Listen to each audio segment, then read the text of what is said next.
আপনি কি জানেন আপনার প্রিয় বাংলা সিনেমাগুলোর অনেক দৃশ্য আসলে বাস্তবে শুটিংই হয় না, সবকিছু তৈরি হয় এই সব সবুজ পর্দার পেছনে।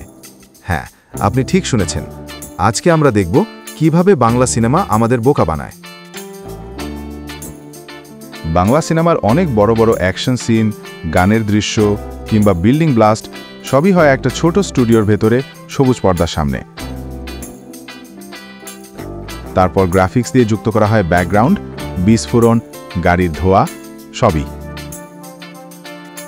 এই প্রসেসকে বলে ভিএফএক্স বা ভিজুয়াল ইফেক্ট। বিশ্বের বড় বড় সিনেমা যেমন মার্ভেল, তাদের মতো করেই এখন বাংলা সিনেমাও গ্রাফিক্সের উপর নির্ভর করছে। কিন্তু প্রশ্ন হচ্ছে, কোয়ালিটি কি সেই লেভেলের?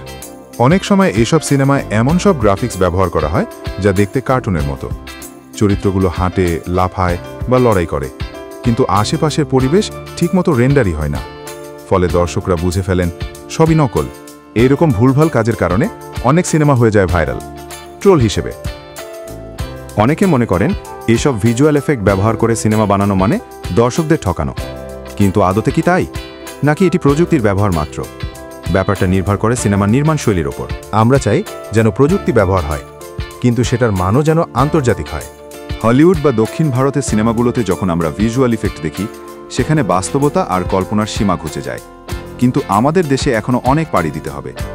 বাজেট, দক্ষ টিম এবং সময়, এগুলোর ঘাটতির কারণেই হয়তো আমরা পিছিয়ে। তাহলে কি আমরা প্রতারিত হচ্ছি, নাকি প্রযুক্তির যাত্রাপথে এগিয়ে যাচ্ছি? কমেন্টে আপনার মতামত জানান। আর এমন ভিডিও পেতে অবশ্যই